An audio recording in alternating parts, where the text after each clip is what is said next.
वर्ष 2026-27 का बजट देश के सामने है और इस बार फोकस जो है वो युवा शक्ति और विकसित भारत पे है। हमारे साथ इस वक्त दिनेश जी हैं। आपका बहुत बहुत स्वागत है सर संसद टीवी पर। आप कैसा देखते हैं इस बजट को? मैं समझता हूँ कि ये रोजगार, उद्यमिता और आर्थिक समृद्धि की नींव रखने वाला बजट है। इसमें महिला, युवा, किसान और उद्यमियों को विशेष ध्यान पर रखा गया है। इसमें आप देखो तो शिक्षा है, स्वास्थ्य है, स्टार्टअप के द्वारा युवाओं को रोजगार है, पर्यटन का विकास है, परिवहन का है। चारों तरफ एक 21 साल बाद के विकसित भारत की परिकल्पना को साकार करने की पूरी कोशिश की गई है। अगर इसमें आप देखो, हम लोग तो उत्तर प्रदेश के हैं, कहते हैं डबल इंजन की सरकार है, बीजेपी ऊपर भी नीचे भी, लेकिन निर्मला जी ने 4 इंजन का बजट प्रस्तुत किया है। एक इंजन के रूप में आपको तो कृषि है, इसमें आमदनी बढ़ाने के लिए, खाद्य प्रसंस्करण के लिए, कृषि निर्यात के लिए तमाम प्रकल्पों को जहां रखा है, वही उनका दूसरा इंजन हुआ है MSME। इन्होंने इसमें छोटे उद्योगों को ताकत देने का काम किया है। तीसरा इंजन जो निर्मला जी के बजट का है वो है निवेश। इसमें इंफ्रास्ट्रक्चर, उद्योग, डिजिटल इंडिया, ऐसे AI ऐसी चीज़ों को इसमें प्रोत्साहन दिया है। और चौथा इंजन जो इस बजट का है निर्मला जी के, वो है make in India, make for the world, और भारतीय उत्पाद दुनिया में जाए। तो इन चारों को शक्ति देगा वो है सुधार का इंजन। इसीलिए मैं कह सकता हूँ कि ये बजट अपने आप में अद्भुत है। ये दूरगामी परिणामों वाला बजट है और ये आर्थिक समृद्धि का लेखन कर रहा है, वो 2047 की जो विकसित भारत की यात्रा है उसके लिए।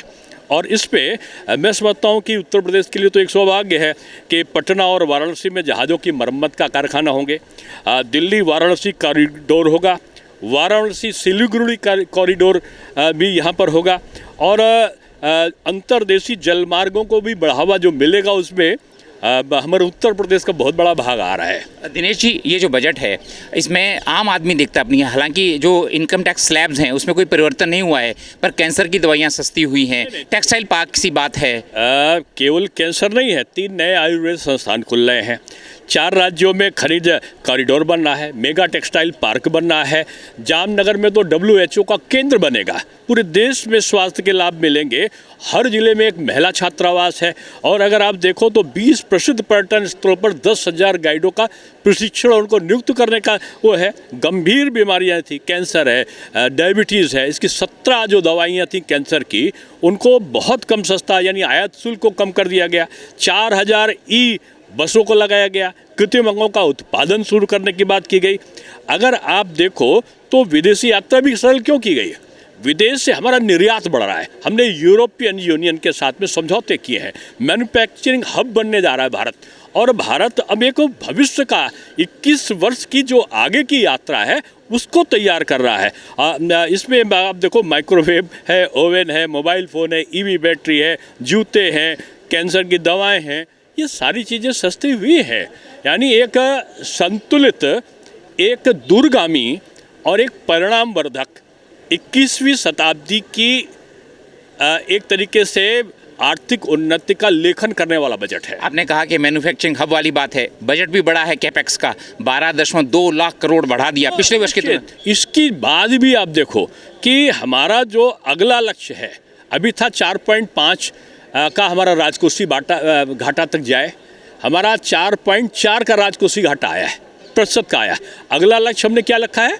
4.3% का राजकोषीय घाटा का हमारा लक्ष्य है। क्यों?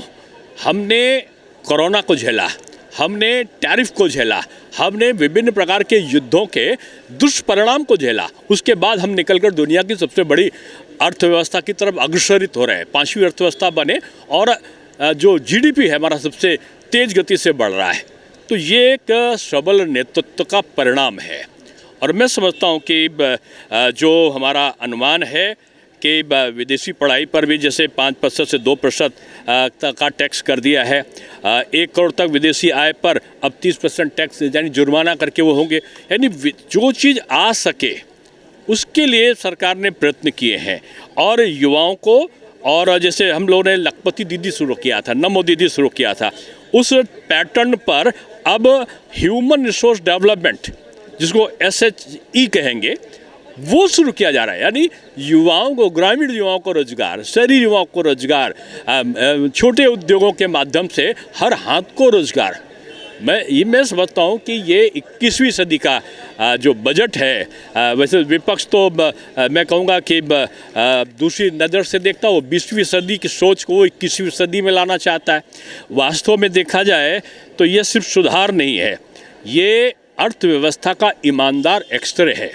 दिनेश शर्मा जी, संसद टीवी से बातचीत करने के धन्यवाद। तो उनका कहना है कि समाज के हर वर्ग को जो है फ़ायदा होगा और इसमें सभी वर्गों का ख्याल रखा गया है। कैमरामैन सुनील शर्मा के साथ पवन कुमार शर्मा, संसद टीवी, नई दिल्ली।